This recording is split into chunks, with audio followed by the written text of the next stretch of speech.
Good evening students, welcome to SRS IAS and law academy. आज की जो हमारी करंट अफेयर की क्लास होगी ये इन्वायरमेंट से रिलेटेड होगी। तो जैसा कि मैंने आपको पिछली क्लासेस में बताया था कि जो UNEP जो है यूनाइटेड नेशन एनवायरनमेंट प्रोग्राम, ये जो है कुछ रिपोर्ट्स जो है वो निकालता रहता है। तो उसी के तहत इन्होंने एक और रिपोर्ट निकाली है, एमिशन गैप रिपोर्ट 2022। और ये रिपोर्ट्स जो निकाली जाती हैं UNEP के द्वारा, ये बहुत ज़्यादा इंपॉर्टेंट होती हैं। ठीक है, तो ये वाली रिपोर्ट भी जो है ये काफ़ी इंपॉर्टेंट है। इसके ऊपर जो क्वेश्चंस जो हैं वो आपसे पूछे जाते हैं। ठीक है, यूपीएससी में भी इस पे क्वेश्चंस आते हैं और जो आपके स्टेट पीसीएस जो होते हैं उसमें भी इसके ऊपर क्वेश्चन जो है वो पूछे जाते हैं। बेसिकली ये पूछा जाता है कि इस रिपोर्ट में क्या कहा गया था। और जो आपके जो छोटे ग्रेड बी के एग्जाम्स हो गए उसमें जनरली ये पूछा जाता है कि ये पर्टिकुलर जो रिपोर्ट है कौन सी एजेंसी जो है उसके द्वारा पब्लिश की जाती है। ठीक है, तो ये जो एमिशन गैप रिपोर्ट है 2022 की ये यूएनईपी के द्वारा ये पब्लिश की गई है। तो अब देख लेते हैं ये न्यूज में क्यों है।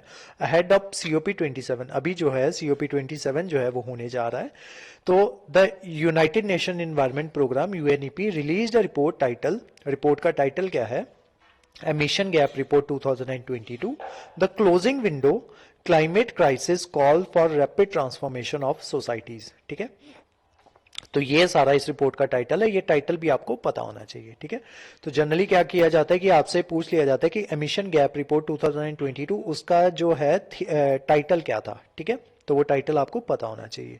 उसके अलावा this is a 13th edition of UNEP emission gap report, इसका ये 13th एडिशन है। It assesses the gap between anticipated emissions in 2030 and levels consistent with the 1.5 degree and 2 degree targets of the Paris agreement. ठीक है, तो basically क्या है कि Paris agreement में एक बात की गई थी, उसमें ये बोला गया था कि जितने भी प्री इंडस्ट्रियल लेवल से पहले जितना भी एवरेज टेम्परेचर हुआ करता था, हमें उस टेम्परेचर से 2 डिग्री से ज्यादा जो है वो हमें आगे नहीं बढ़ना है। ठीक है, तो जितना हम आगे बढ़ चुके हैं तो हमें ऐसे करना है कि जितना प्री इंडस्ट्रियल लेवल के दौरान जो हमारा जो एवरेज टेम्परेचर हुआ करता था, हमें उस टेम्परेचर को उससे सिर्फ 2 डिग्री आगे तक लेके आना है। ठीक है, लेकिन हम जो है वो टेम्परेचर काफी ज्यादा अमाउंट में एक्सीड कर चुके हैं। Every year the report features way to bridge the gap. तो वो जो गैप, जो टेम्परेचर के बीच में जो गैप आ गया है, मान लो उस टाइम पे अगर एवरेज टेम्परेचर हम मान के चलें, हाइपोथेटिकली मान के चलें कि 25 डिग्री हुआ करता था। ठीक है, तो अभी के टाइम पे हमें वो जो टेम्परेचर उसको लेके आना है, वो हमें लेके आना है 27 डिग्री तक। ठीक है, वैसे तो ये जो आपका पेरिस एग्रीमेंट है वो बात करता है कि 1.5 डिग्री तक ही बढ़ना चाहिए, लेकिन फिर भी उन्होंने बीच में कहीं पे 1.5 टारगेट दे देता है, कहीं पे 2 डिग्री का टारगेट दे देता है। लेकिन हमारा जो करंट लेवल है वो मान लो हम हाइपोथेटिकली ही मान के चल पड़ते हैं कि 35 डिग्री पहुंच गया है। ठीक है, तो ये जो बीच का जो गैप है ना, ये वाला गैप, उस गैप को किस तरीके से रिड्यूस करना है, इसी वजह से जो आपका UNEP है वो हर साल रिपोर्ट निकालता है। ठीक है, तो वो रिपोर्ट जो है वो हर साल इसी चीज की बात करती है कि हम किस तरीके से जो ब्रिज आ गया है उस गैप के बीच में, सॉरी वो जो गैप आ गया है उसके बीच में हम ब्रिज ढूंढ के किसी तरीके से वो जो गैप है उसको खत्म किया जा सके।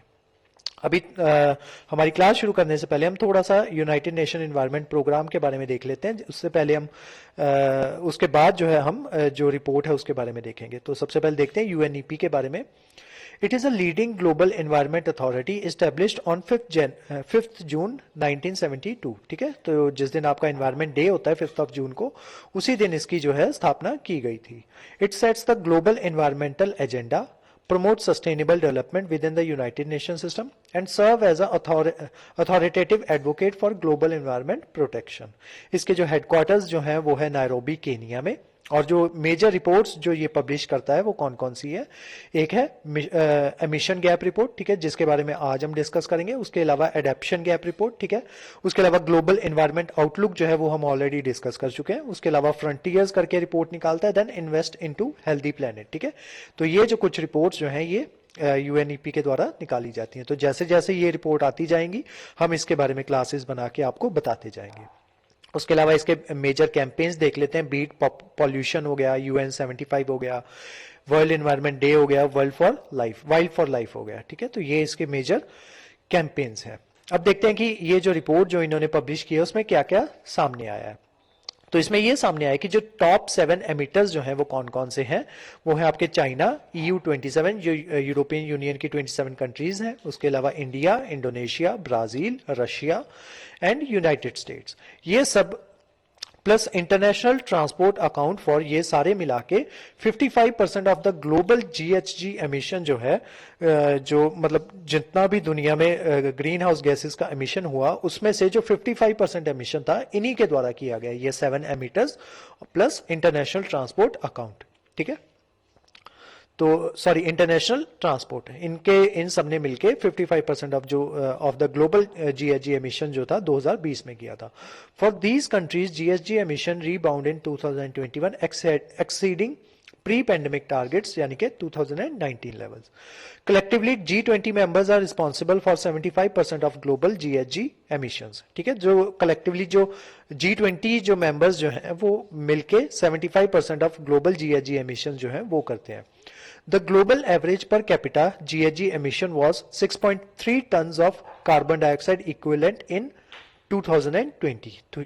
तो ये कितना हुआ करता था 2020 में, ये कितना था 6.3 tons of carbon dioxide equivalent. ठीक है, किसमें 2020 में। India remains far below the world average at 2.4 ton carbon dioxide equivalent. ठीक है, तो इंडिया का जो लेवल है वो है 2.4 है और जो वर्ल्ड का जो ग्लोबल लेवल है वो है 6.3।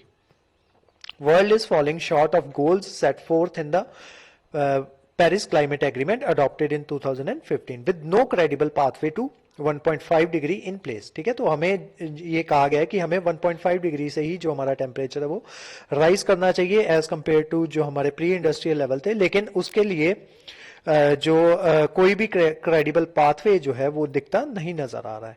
The Paris agreement defined the global warming limit of 2 degree above the pre industrial level, preferably 1.5 degree. ठीक है, तो जो बात मैंने आपको शुरू में बताई थी कि पेरिस एग्रीमेंट ने बोला था कि जो ग्लोबल वार्मिंग लिमिट जो है वो 2 डिग्री से 2 डिग्री ही अबव होनी चाहिए प्री इंडस्ट्रियल लेवल के, और कोशिश करनी चाहिए कि 1.5 डिग्री ही अबव हो, विच इफ एक्सीडेड, अगर ये एक्सीड करती है, can result in extreme weather events such as extreme heat waves, droughts, water stress. ठीक है, तो ये क्योंकि हमारा टेम्परेचर बहुत ज्यादा बढ़ गया है, तो जो पेरिस एग्रीमेंट ने बात की थी कि एक्सट्रीम वेदर इवेंट्स जो है वो हो सकते हैं, जैसे कि हमने इस साल देखा है कि बहुत ज्यादा हीट वेव्स आई थी। ठीक है, ड्रॉट्स आ रहे हैं, वाटर स्ट्रेस हो रहा है, तो वो सारी चीजें जो है वो होती रहेंगी अगर हमने जो है अपना ग्लोबल वार्मिंग लेवल जो है उसको सेट नहीं किया। तो नेशनल प्लेजेस सिंस COP26 जो हुई थी ग्लासगो यूके में, made a negligible difference to predict to 2030 emissions. ठीक है, तो उसने कोई भी सच उसका जो कोई खास कंट्रीब्यूशन जो है वो नहीं रह पाया है COP26 का। तो अभी हम जो है COP27 जो है वो अभी होने जा रही है। उसके अलावा क्या रिकमेंडेशंस दी हैं इस रिपोर्ट ने, the world needs to reduce green house gases by unprecedented levels over the next 8 years. ठीक है, अभी 2022 चल रहा है, तो हमें 2030 तक का हमारे पास टारगेट है कि हमें तब तक जो है अपना जो ये जो टेम्परेचर है, GHG एमिशंस जो हैं उसको रिड्यूस करना है, और कितना कहाँ तक लेके आना है, at most 2 degree of pre industrial level. There is a need for alternative technologies in heavy industry to reverse the rise in carbon intensity of global steel production. Urgent transformation is needed to deliver the enormous cuts needed to limit GHG emissions by 2030. ठीक है, तो हमें जो है urgent need of delivery की जरूरत है ताकि इनॉर्मस कट्स जो हैं वो किए जा सके, ताकि जो GHG एमिशन जो है उसको रिड्यूस किया जा सके या लिमिट किया जा सके 2030 तक आते आते। Unconditional and conditional NDCs, nationally determined contributions are expected to reduce global emission by 5% and 10% respectively। ठीक है, तो जो NDCs जो है अनकंडीशनल NDCs या फिर कंडीशनल NDCs जो है उनसे एक्सपेक्ट किया जा रहा है कि हम जो है हमारी जो ग्लोबल एमिशंस हैं उनको रिड्यूस करेंगे 5% और 10% के द्वारा by 2030 when compare to current policies. To be on the most cost effective path to limit global warming to 2 degree or 1.5 degree Celsius, these percentage must reach 30 to 40%। ठीक है, तो हम ये जो अगर हम NDCs वगैरह अगर हम सेट करते हैं तो जो हमारे ग्लोबल एमिशंस जो है वो रिड्यूस हो जाएंगे 5% से 10% के बीच में। लेकिन अगर हमें ये जो हमारा जो टेम्परेचर है उसको 2 डिग्री और 1.5 डिग्री तक लेके आना है, मतलब हमारी जो लिमिट है उसको वहां तक लेके आना है कि जो प्री इंडस्ट्रियल लेवल जो है उससे सिर्फ 2% ज्यादा हो। तो उसके लिए ये जो परसेंटेज है 5% और 10% वाली, वो कितनी होनी चाहिए? 30 और 45% होनी चाहिए, ठीक है। तभी हम जो है, जो हमारा जो टारगेट है, जो असली टारगेट है, उसको अचीव कर पाएंगे। तो उसी के रिलेटेड हम इंडिया में जो कुछ इनिशिएटिव्स जो हैं इंडिया द्वारा लिए गए हैं टू रिड्यूस एमिशंस, उसके बारे में देख लेते हैं। तो भारत स्टेज नॉर्म्स जो है वो आ जाते हैं। हमने जो है भारत स्टेज 4 से लेके भारत स्टेज 6 डायरेक्ट उस पर हम जो है शिफ्ट किए हैं, ठीक है। तो ये एक इनिशिएटिव है रिडक्शन के लिए, ग्रीन हाउस गैसेस के लिए। देन उसके अलावा आपकी उजाला स्कीम आ जाती है। देन आपका इंटरनेशनल सोलर अलायंसेस आ जाते हैं, ताकि हम जो है जो सोलर एनर्जी के द्वारा जो है हम एनर्जी जो है वो प्रोड्यूस कर सकें, ठीक है। रादर देन कोयला जला के जो इलेक्ट्रिसिटी प्रोड्यूस करनी है, हम वही एनर्जी जो सोलर एनर्जी है उससे प्राप्त कर सकें। उसके अलावा national action plan on climate change, ethanol blending in India, ठीक है। इसके ऊपर हमारी जो 2-3 क्लासेस जो है वो ऑलरेडी बना चुके हैं। नेशनल एक्शन प्लान के ऊपर क्लासेस हम बना चुके हैं। इंटरनेशनल सोलर अलायंस के ऊपर हमने कोई क्लास नहीं बनाई है, क्योंकि ये जो सोलर अलायंसेज है ना, ये काफी पुराने चलते आ रहे हैं। तो जैसे कोई नया सोलर अलायंस किसी नई कंट्री के साथ हमारा एस्टेब्लिश होगा, तो इसके ऊपर भी हम जो है वो क्लास बना लेंगे, ठीक है। उजाला स्कीम हम जनरली डिस्कस करते रहते हैं। भारत स्टेज नॉर्म्स में फिलहाल अभी रिसेंटली पिछले 2 सालों में कुछ भी नया नहीं हुआ है, तो जब भी होता है तो हम इसके ऊपर भी क्लास बना देंगे। उसके अलावा इंडिया अपडेटेड इट्स एनडीसीज, ये एनडीसीज जो है ये हम जो हमारी स्टैटिक क्लास होती है ये हम उसमें डिस्कस कर लेते हैं। तो आज की जो हमारी क्लास थी वो यहीं तक थी। इस क्लास के जो नोट्स हैं वो आपको सेंड कर दिए जाएंगे हमारे टेलीग्राम चैनल पे, और हमारे जो वेरियस व्हाट्सएप ग्रुप्स जो हैं वहाँ पे भी इसके नोट्स जो हैं वो सर्कुलेट कर दिए जाएंगे। उसके अलावा हमारे वेरियस कोर्सेज के बारे में अगर आप कोई किसी भी तरीके की इन्फॉर्मेशन लेना चाहते हो तो स्क्रीन पे दिए नंबर पर आप कॉन्टैक्ट कर सकते हो। तो आज की जो क्लास थी वो यहीं तक थी। Thank you.